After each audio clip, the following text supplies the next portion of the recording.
I wanted to make a companion video to the Volvo EX90 and its driving systems because I think I glanced over them a bit too much in the review. So if you want to check out the full review on the whole car, including the driving bit, check out this link up here somewhere.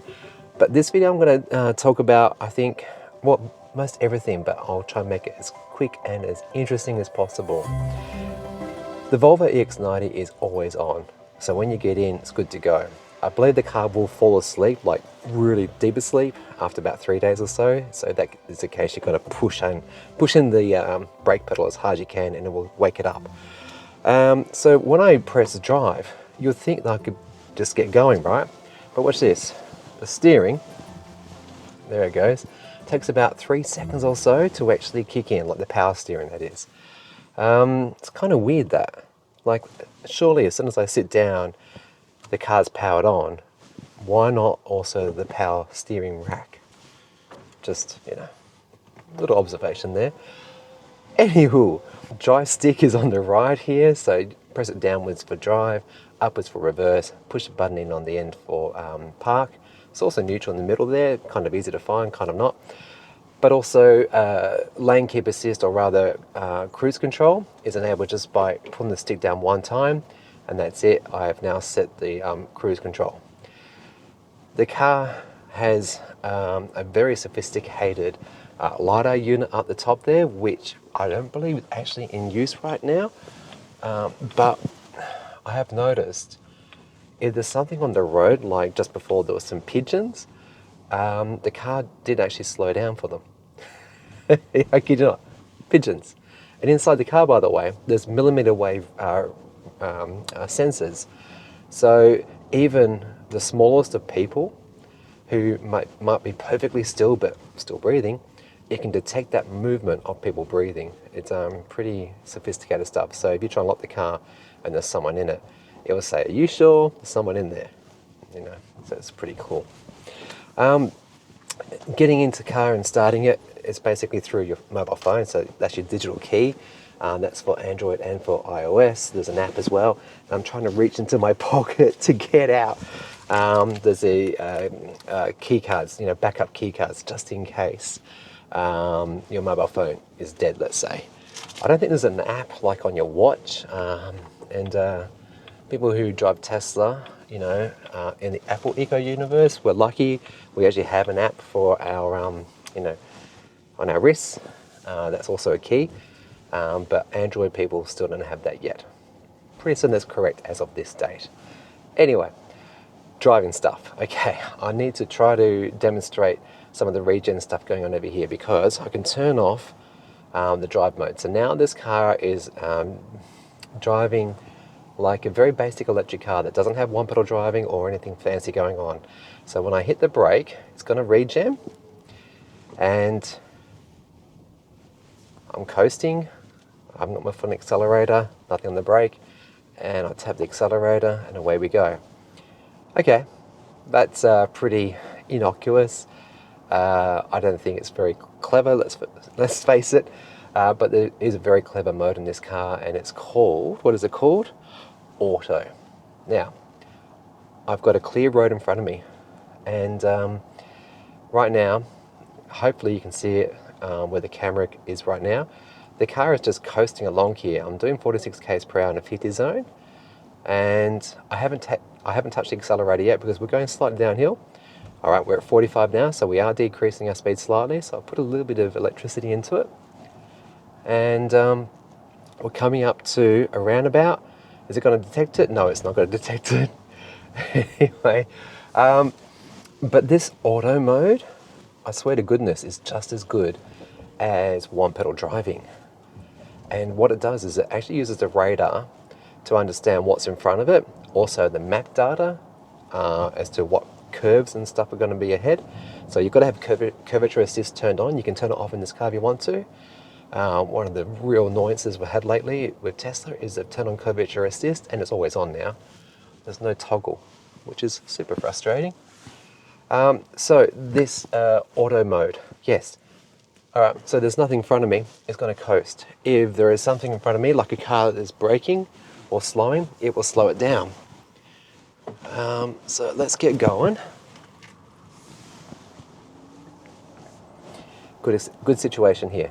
Car's up ahead, stopped. All right, taking my foot off the accelerator, and now the car is actually braking. That is not me, I'm not touching the brake, and I'm going to hit the accelerator, and away we go. It's very, very clever. So let's see if I can do it again. Hopefully the lights up ahead will change. And obviously this car being electric and it's Volvo, it's got one pedal driving and it does it very well. Very bitey, very predictable. The brakes are great. The accelerator feel is beautiful too. It's a very refined car. And with the steering set to firm, and I got to suggest that to everybody who drives this car, if you put it to, I think, standard, whatever the mode is, it's too soft. It's a little bit wishy-washy. So firm feels definitely like you're telling the car what to do. All right, here we go. We're coming to I think a complete stop now. I am not touching the brake whatsoever. The car in front of me stops and we're going to stop. And again, I'm not touching the brake.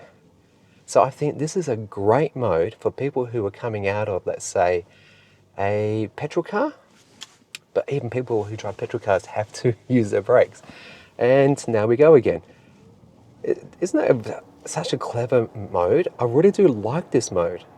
I've actually been using it. And I love one pedal driving. And this mode is awesome. It really is.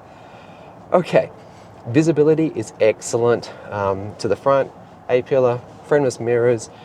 View at the back's pretty good, but when you've got some people in the back there, particularly in the center position, it gets very blocked. And so I would highly recommend to Volvo they put in a digital mirror here, the one that you can alternate between a normal mirror and a digital mirror. That would definitely make this, 3-row car, 7-seater, easy to live with. All right, we're coming to another stop situation. I can't not tell you how awesome this car is for this.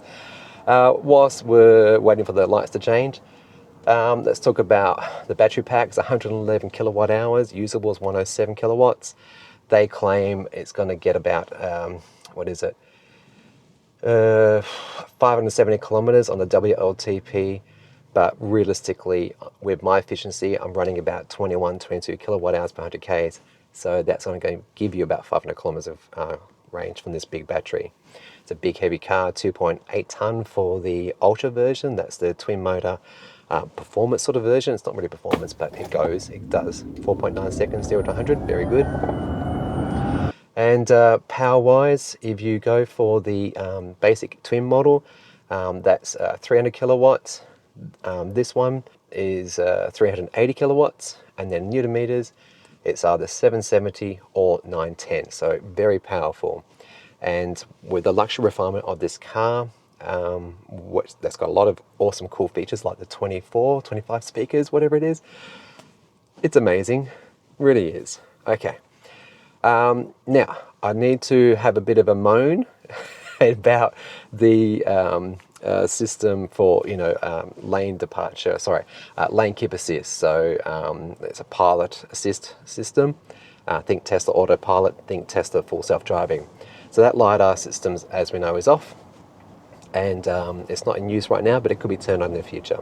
There's lots of cameras around this car, and you can see it in the little display in front of me that, what it's actually seeing, so to speak. Now, if I engage the pilot assist, it doesn't actually go to the speed limit. I've got to rank it up to the speed limit of the area. It's actually 80 here, folks. It's not 60. I don't know why I'm saying 60. It's definitely an 80 zone. It uses the cameras, and if the cameras miss a sign, it's going to be wrong. Anyway, that aside, I'm trying to have a complaint about the lane keep assist system. Okay, this car is designed for fully autonomous driving, and you can feel it through the steering wheel. It does curves. It will do this roundabout without me having to really touch this wheel. If I don't touch the wheel, it's going to nag me after about not even 10-15 seconds. So yeah, that's annoying. You could let it beep and beep for another 10 seconds or so before it finally disengages. All right, so here we go. This is not me turning the wheel. This is the car turning the wheel. And it is very good. I still haven't actually put any input into this wheel. And that was me giving it some juice, giving it some acceleration, because it's a little bit slow to get up. And here's the issue I have with this car. Because it is so good at keeping it centered and autonomous sort of driving, you feel you don't need to put anything into the steering wheel whatsoever, no torque. And if you don't, of course, it's going to nag you and disengage. And what will happen is, and I'll do it now, it will come at me, and let's say I'm holding the steering wheel, so I'm holding the steering wheel, I'll put it down here in the bottom sort of 6-7 o'clock position, that's where I typically like to hold it, and it will say, hey, you got to hold the wheel, and it will disengage. Or rather, you listen to some music, and Pothole reported ahead. Pothole reported ahead. Thank you, Waze.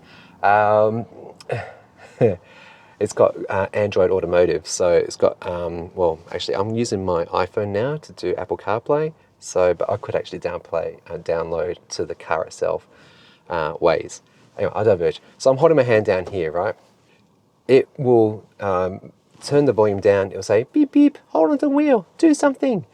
And it's like, but I am holding the wheel, and it wants more torque than you really want to give to it, because when you do that torque, it actually will start to veer to the left or the right of the lane before it starts to correct it.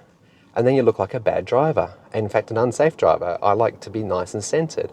So if I'm actively holding the wheel like I am now, and it's like, hey, I don't think you're holding the wheel, here we go, I'm pulling the car to the left of the lane. But the car is trying to now counter that, and it's making work on me. Can you understand the issue of having you here? It's ahead of its time, basically. And when I say this is handling stop-start traffic beautifully, it does after about 3 to 5 seconds. When you come to a complete standstill, it will say you need to tap the accelerator to resume, or to press the speed back up. So which that was not a thing, because in Polestar it actually will do stop-start traffic.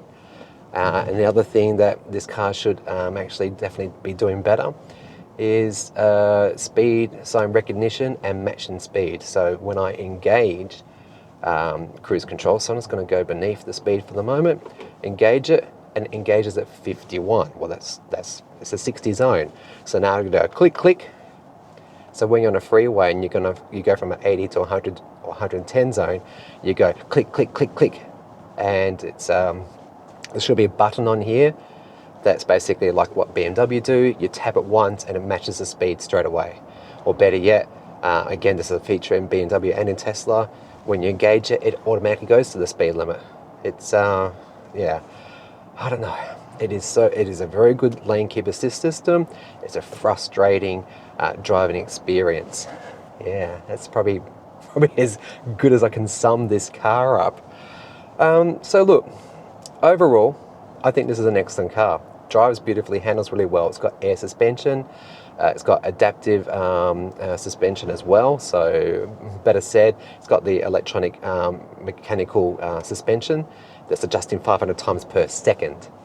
And we're riding on 22-inch wheels here, and it feels soft. It feels great, and it's not bouncing all around. And oh, mate, it's just so good.